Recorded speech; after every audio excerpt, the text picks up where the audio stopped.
appreciate this congregation for allowing me to carry on in some small way the legacy of my dad and to promote rational, interfaith, joyous Judaism to others. You have made me so happy by allowing me to have the greatest job in the world and to have people who are willing to work with us to try to see that mission bear fruition and to make a difference in the world. It's great to be here, especially reading We Shall Overcome, and to celebrate Juneteenth. I want to call upon my good friend Samley Pierre. My father performed the first bar mitzvah in Haiti. And we actually had relatives who were saved from the Holocaust by Haitians who ended up there, and they had no rabbi for a bar mitzvah. So my dad was called to do the bar mitzvah, and I went with him as a kid with my brothers. And now Samley Pierre is doing great work, working with the Haitian community and trying to help with education. He has a job now in the health industry. And I'll remind everyone of what I've mentioned before, the words on the Haitian flag. L'union fait la force. There is strength in unity. So let us unite with all of our brothers and sisters of all different backgrounds. And I'm going to ask Samley Pierre to share a few words. And if we're lucky, his son is named Samala. Just like my dad was called Samala by his parents, his son Samala is a great singer. And if we're lucky, he may entertain us with a song. I turn it over to you, Samley Pierre. Bienvenue, merci bien pour venir ici avec nous. Merci beaucoup. Thank you, Rabbi Barry, and thank you to the entire congregation. So it is really a pleasure to be on this platform with you right now as we are celebrating Juneteenth. So before I say anything, I'm just gonna turn it over for Samley to perform just one piece for you, and then I'll just place a few words. Thank you, Rabbi. C'est formidable.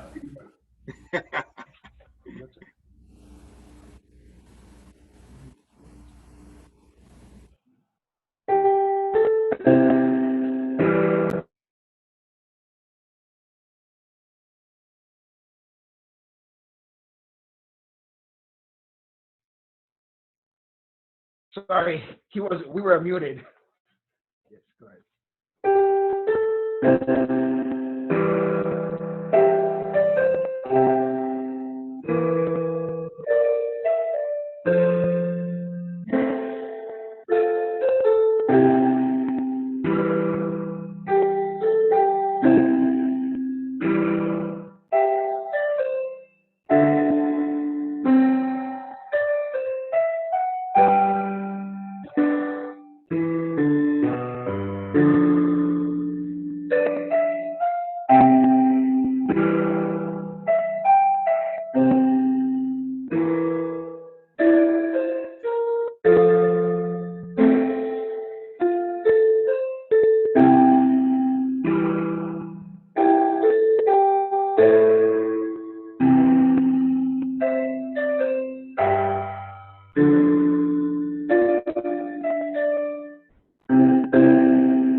Hello. Merci bien. Merci bien. My name is Samley Pierre, I go to Middle Park Elementary School, and I'm 9 years old. And when I was 4, I was on the Palm Beach Post newspaper for participating in a meeting on how to interact with police. And I'm a volunteer for the Red Cross and the Haitian Heroes. And I I think this police brutality is a little wrong, and I think these protests, I think they're a little dangerous because of the coronavirus, but I think they're necessary because that people are showing how Black Lives Matter and how they want peace. So I just want to ask the president or someone to end this police brutality. Hey, thank you very much, Samala. That's really beautiful. Great, and great playing also. Keep up the good work. Samuel, est-ce que tu voudrais dire quelque chose? Again, thank you so very kindly, Rabbi Barry, for this opportunity. And as we're also celebrating Father's Day, I want to say a big thank you to your father, Samuel. I have the same name with him, and I was listening to everything that everybody was saying about him, his legacy. And we're so very grateful that he had a son like you in this community to do the work that you're currently doing. And as today in 2020, America is celebrating Juneteenth, but it's unfortunate that we Black people, we're still on the street, asking for fairness, asking to end racism. And we've come a long way. America is a great nation. It's called the land of freedom, the land of the free. But for some reason, one area where America still struggles is with freedom for Black. And this young boy who just performed to you, I'm sure many of you, you're very familiar with him. You remember when he was a little boy, adorable. Everybody was saying, "Hey, you're handsome, you're adorable." But at some point in his life, he's probably not going to be that adorable for many people, especially when he's approached by someone in uniform. They would not know anything about his heart. All they will see is the color of his skin, and they will treat him as he's guilty even before they give him an opportunity to prove that no, he's not. So it takes people like you, Rabbi Barry. It takes people in your congregation. I understand that you will never understand what people like us are going through. For a father coming from Haiti, and when he was 4 years old, people were amazed to see a 4-year-old boy in a meeting with law enforcement, because my only goal that time was just to get him to start early to interact with police officers and to know how to behave. So I will continue to ask you, Rabbi, to continue with this work that you're doing. Everybody from your congregation to support us, because it really takes people like you to make your peers, other folks understand that, hey, we have heart, we do good things. It's not just about the color of our skin. So Rabbi, thank you so kindly. It's so very unfortunate that we are celebrating Juneteenth, the 2020 of Juneteenth, on the street protesting and asking to end racism in America. So I will support everything that you can do for us, and thank you so very much for everything, Rabbi. Well, thank you very much, Samuel Pierre. Samuel, his name, like my dad's name, means the Lord hears. And I'm hoping that the soul and the spirit of people will hear what he's saying and listen. His last name, Pierre, means a rock. It means something solid and strong. And he said that I don't know what it's like to have dark skin, which of course is true. None of us who are lightly complected have no idea what it's like. But my people, not me, but my people did know what it was like to undergo the most vicious, horrific persecution ever known on earth. And Haiti took in some of those people who are fleeing for their lives. So the Blacks and the Jews, we have a common frame of reference of being persecuted and of being enslaved. And we stand with you. We stand with the Haitian people, great, wonderful people. And Samuel Pierre leads Haitian Heroes. If you don't know about it, find out about it, and perhaps you can help support Haitian Heroes. He's doing everything he can to help Haitians become successful in this community. Thank you, Samuel, and thank you, Samley. Who's next? I think, who wants to speak? Sharon, I'll turn it over to you. I'd like to speak. Oh, Ron. Go ahead, Ron. Okay, first of all, Samuel, j'aimerais bien vous adresser pour qu'est-ce que vous avez dit, puis vous devrez être très fier de ton petit-fils. Puis nous autres, on acceptons qu'est-ce que vous êtes disturbés maintenant avec qu'est-ce qui se passe ici dans les États-Unis.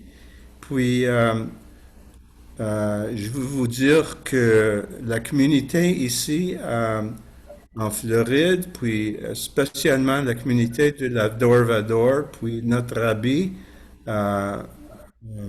Rabbi Silver, nous sommes des gens, des personnes qui vont toujours en arrière de vous autres, puis vous toujours pu compter les Juifs ici, puis presque partout dans le monde. Oui, je vous remercie beaucoup pour ce que vous avez fait.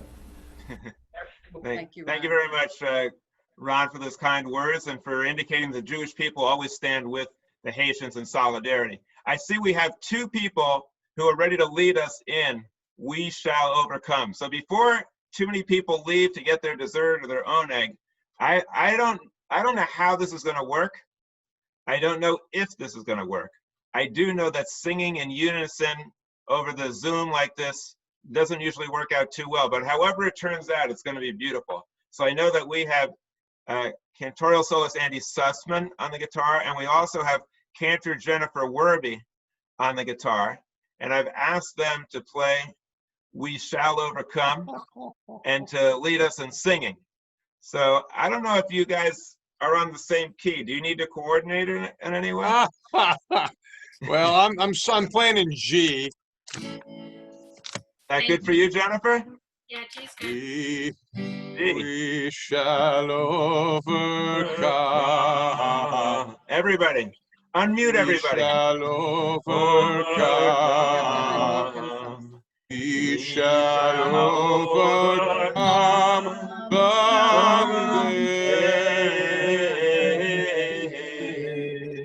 deep in my heart.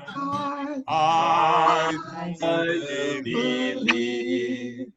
we shall overcome.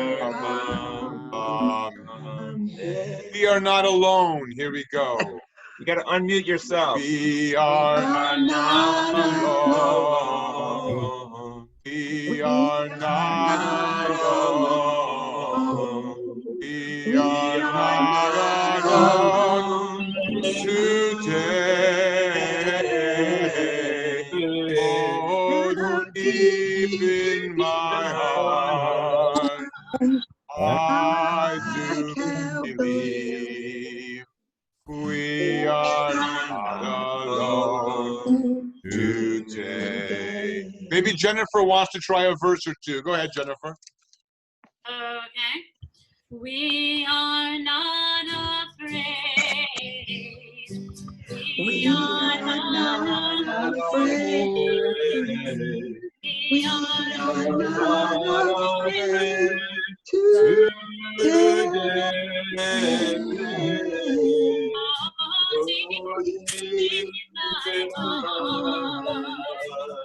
I will believe.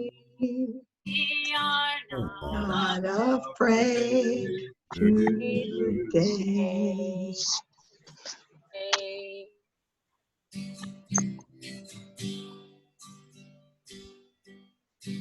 You want to take it, Andy? You want me to do it? The truth will make us free. The truth will make us free. Truth will make us free today. Oh, deep in my heart, I do believe the truth will make us free someday. Hey, I want to thank Andy and Jennifer. Thank you very much for leading us in We Shall Overcome. That was really good. And I'm kind of reminded of what my dad said. Most people say, you can't do it by Zoom. It's going to come out crummy. He said, just show me how it can be done. So we've seen how it can be done. And technically, there might have been some issues, but there was a lot of spirit there. And I hope we'll always remember this night, this Juneteenth, listening to Samala and getting together for a good cause. Remember always, with all the problems we have in this world, if we cling to ideals, we can overcome. Thank you. Anybody else want to share a thought? Rabbi. Yes. Emily. Okay. I get lots of points tonight because I watched 2 services. I watched one from Atlanta because my grandson spoke. He's a black man and he's a Jew. And he spoke about how difficult it is to be, he's 19, to be a black man and be a Jew. And how subtle the prejudice is. How he was approached as he was coming in to teach Hebrew school and asked if he had the right place, that the church was next door. That members of congregations have said to him when he's gone to worship, are you in the right place? Do you belong here? So we have to be really, really careful to look at people not on their surface, but for what they are. That's it. Thank you very much, Emily. Thank you. Who else wants to share a thought? I'd like to Rabbi. say something. Wait, Ron. Rabbi, we wanted to show that video, so I wanna do that right now. What video? The one with your friend Ted. Oh, it's Ted. Yeah, that's a good idea. Okay. So I'm muting everybody. Please don't unmute yourself while I'm doing the video.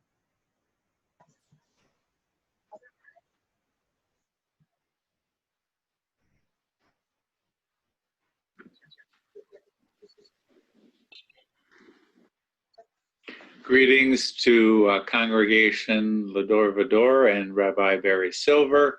Shabbat Shalom to all and happy Juneteenth, which is the celebration of the emancipation of the last African-American slaves after the Civil War, and is commemorated by throughout the United States, even though it originated in Texas. In 1865, on June the 19th, the Union General entered Galveston, Texas, and read the Emancipation Proclamation and ordered all the slaves to be liberated. And this was the last of the Confederate States for it to happen. So Juneteenth is the celebration, which really is equivalent to the African-American Passover, that it's a day of liberation from slavery and a day to celebrate freedom and rights to self-determination. So I'd like to read a poem to you. I'll try to share the screen here. And it is very appropriate to this date. This is written by James Wendell Johnson, who's best known as the author of Lift Every Voice, known as the Negro National Anthem. And he wrote a short poem about hope and liberation. My heart, be brave, do not falter so, nor utter more than deep despairing wail. Thy way is very dark and drear, I know, but do not let thy strength and courage fail. For certain as the raven-winged night is followed by the bright and blushing morn, thy coming morrow will be clear and bright. 'Tis dark when night is fullest worn. Look up and out beyond surrounding clouds, and do not in thine own gross darkness grope. Rise up and cast off thy hindering shrouds. Cling thou to this, and ever-inspiring hope. Though thick the battle, though fierce the fight, there is power making for the right. So together, with our African-American neighbors, let us celebrate their day of liberation and Passover, and work constantly for a world where we really live up to our fullest humanity and our American values of justice for all. Shabbat Shalom.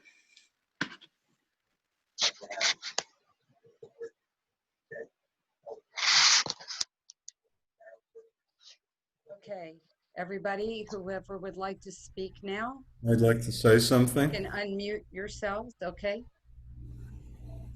Do I have it? Yes. Yeah. So during the Torah reading that Barry was doing earlier, I was interrupted by a phone call, and the person on the other end was my oldest granddaughter, who I told her to hush for a minute and listen. Yeah, so my daughter is a ultra-Orthodox lady, family's ultra-Orthodox. And I've been warned so many times by my daughter to not try to indoctrinate them with the type of Judaism that I do. She's 22 years old. She just graduated and got her master's degree. She listened very carefully to what Barry was saying, and she says, that man is amazing. So I have such pleasure in my heart that is so contrary to my daughter's thoughts in my granddaughter actually having appreciated what Barry was doing. I wanted to let Barry know this as well as everybody else. Thank you.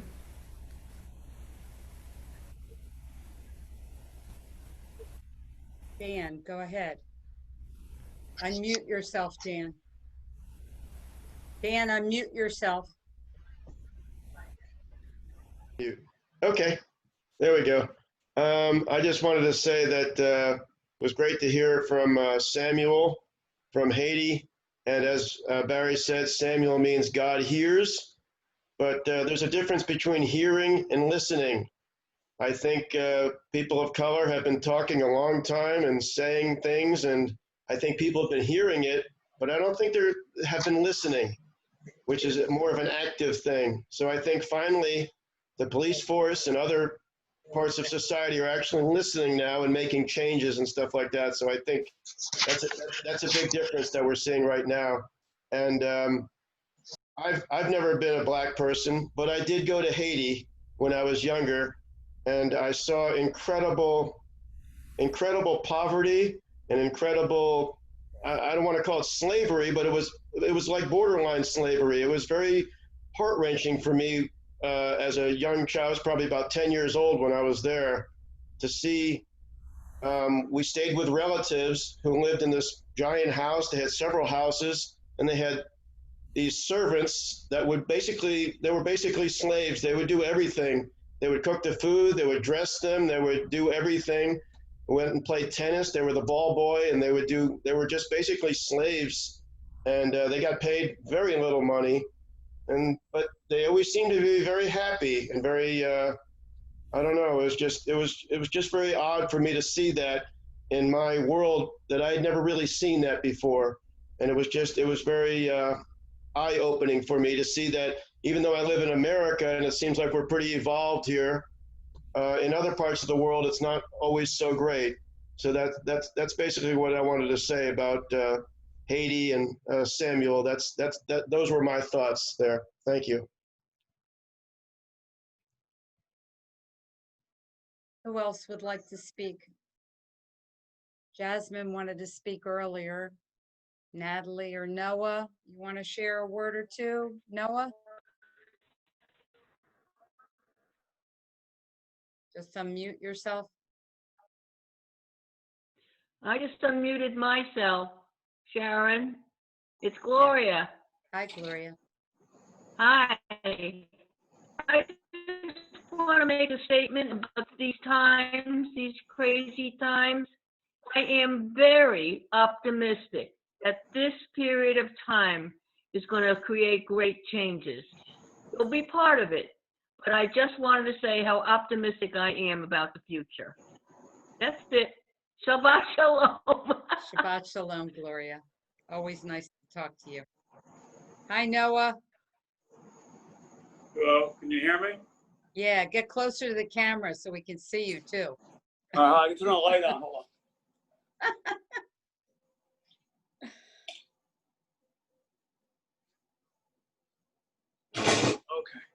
Yes.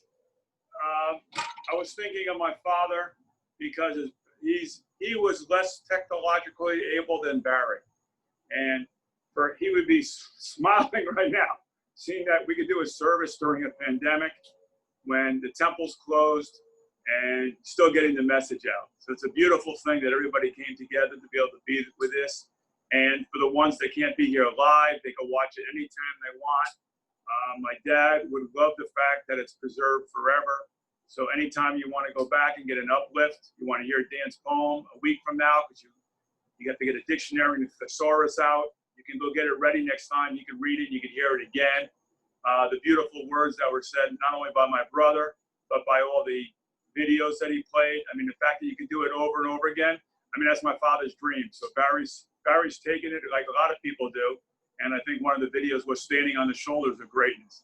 So I'm very proud of my brother Barry and Josh and Dan too. But Barry's the one that did it also. But Dan, great job what you did. And Josh, I've never seen you talk so poignant before and so quickly before, which was both a pleasure. But Shabbat Shalom to everybody. Shabbat Shalom, Noah.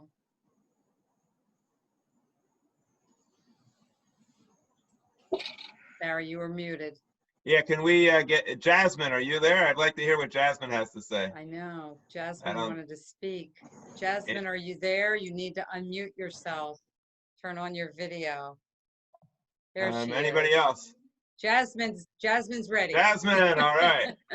Before Jasmine starts, I have to apologize. She sent me some beautiful pictures of her dad, of Lee, my brother, with my father. Beautiful pictures, and it came in. I wasn't able to get them in time, but I'm going to show them on another occasion because they're really beautiful pictures. So thanks, Jasmine, for contributing that. And go ahead, it's all yours. Hi, Shabbat Shalom. So some of my thoughts about when I think about Zeta, I don't know how the ages of the grandkids, how much everyone remembers spending time with him, but some of us who are older, we're so blessed. He was so playful. He was really, really funny. Like, he would swim in the pool and do the little fishy. Does everyone remember that? I mean, he was just fun and sweet. Like, and when I remember him singing me to sleep at night when he came to visit, and everyone knows this song of Zeta's, which he sang in the army, which was "Be strong and be brave." And so everyone on here who remembers Zeta singing that song, I think it's perfect for this time that we're in between the pandemic, Juneteenth, and everything that's going on. So be strong and be brave. It's really been in my head. And yeah, that's all. Shabbat Shalom, everyone. Thanks so much, Jasmine. He used to sing the song in Hebrew and English. He would sing, Chazak v'yamatz, Chazak v'yamatz, Chazak v'yamatz, Chazak. Be strong and be brave, be strong and be brave. That was our motto. Whenever we were afraid to do something, like if we were going to try a double back off a high board or something really scary, we would sing that song, Be strong and be brave. And it gave us courage to go through with it. Or who else? Rachel and Lewis, I think, wanted to say something. Hi. Yes. Yeah, I just wanted to say that Zeta was really the most patient person, I think, in the world. There was nothing you could do to upset him, and I tried a lot as a little kid. You couldn't get any reaction out of him. Like, it didn't matter how much of a goofball you were. He just like had unconditional love for everyone. And I just really love how he could, get along with everybody. And I always try to keep his patience in mind and also his ability to hear different perspectives from different people. When I'm dealing with people that, might be difficult, I try to hear their point of view and stay calm, which is very difficult, but he really excelled at that. So I'm glad that I got to know him a little bit there. Thanks, Rachel. I lived with my dad until he was 95, and I never saw him angry, except on one occasion. There's only one time he got angry, when he sent me off to do a wedding for him. And he didn't charge a fee, so I didn't either. So I came back, he said, what do they pay? I said, what do you care? You don't charge a fee. I said, yeah, but I want to make sure you guys, what do they pay? And it was like enough money for gas. And he was really upset. He says, that's outrageous that would pay. I said, what are you talking about? You don't even charge anything. So what do you care? But when I had kids, I started to realize stuff that I could put up with when they do something like that to your kids, it kind of bothers you. But he was unflappable. He didn't get angry. And he taught us that when people insult you or say bad things about you, who cares? You know, like I have people insulting me and saying horrible things about me all the time. Like every time I write a Jewish Journal article, every time I offer up a sermon, every time I get hate mail and stuff like that, it doesn't bother me in the least. If it did, I would have been buried under with grief long ago, but it doesn't bother me. I just remember him saying, don't let it irritate you, let it amuse you. And it does. And if we could all have that attitude where we don't get angry at people, let them say whatever they want and have a different opinion. It's okay. You know, it's all right. Who else wants to share something? Rabbi Barry, Jasmine, you said that your grandpa Zeta Sam would sing to you. One of the things Elaine said, he was never allowed to sing in the temple. Yeah, he sang to me very softly. So the other thing I was going to add, and Baba Graham always tells the story. I don't know who else remembers this, but she was seeing a guy before she met Sam. And she thought about marrying the guy, but he wasn't good with my father, Lee. And when she met Sam and they were going to go on their first date, he said, let's take Lee. Let's bring Lee to the zoo. So on their very first date, they brought Lee and they went to the zoo. And per Baba Graham, she married him because of how he was with Lee. So none of you Silvers would exist if it wasn't for my father. Not you, or any of the kids. So yeah, I just wanted to say that. I thought it's funny and true. And it's a really sweet thing about Sam. It just speaks to his spirit. She saw the two of them together right away and was like, yep, I'm going to have 4 more sons with this guy, and he's going to be a good father to my son that I already have. And he was just a generous man. So, you know, Jasmine's dad, Lee, my brother, was the coolest guy. He was just so remarkable. And I was lucky. I had like 2 dads. I had my father, my biological father, who was very stalwart and thought about other people and never cared about what he looked like or anything. And then I had Lee, who was 12 years older. He was like, he made the Fonz look like a patsy. I mean, he had real style and charisma. He was an amazing guy. And so I'm very lucky. And I do want to show some pictures of him. So thank you very much for adding that, Jazz. Who else would like to speak? Anybody? Raise your hand so I can see you. I'll speak. Yeah, go ahead, Josh. Hearing this, people talk about my dad when they were kids reminds me of the prayer that we said every night that my dad wrote. So I'll recite it. As I go to sleep tonight, I pray to you with all my might. Help me to be gay and bright. Always be my parents' delight. And then the most important line, teach me to enjoy what's right. And that's what he talked about, to enjoy what's right, not just to do it as an obligation, not because you're afraid that God's going to do something, but to generate inside yourself the joy of giving, the joy of connecting, the joy of seeing other people happy. And it's such an enduring and an essential lesson for all of us to enjoy what's right, to enjoy, to cultivate that capacity to enjoy other people being happy and to be a part of that. And so that's such a valuable lesson. And I'm so grateful for that, to have grown up with that.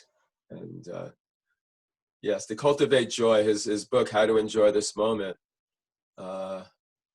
is a lasting legacy of his idealism, that we can do that as humans, it's in our nature to do that, and to give each other permission to find that place of joy and to not limit it and not, he really broke, he was not in the box. He was out of the box, and especially for good, he eschewed any limits on doing what was right and enjoying it. So thank you.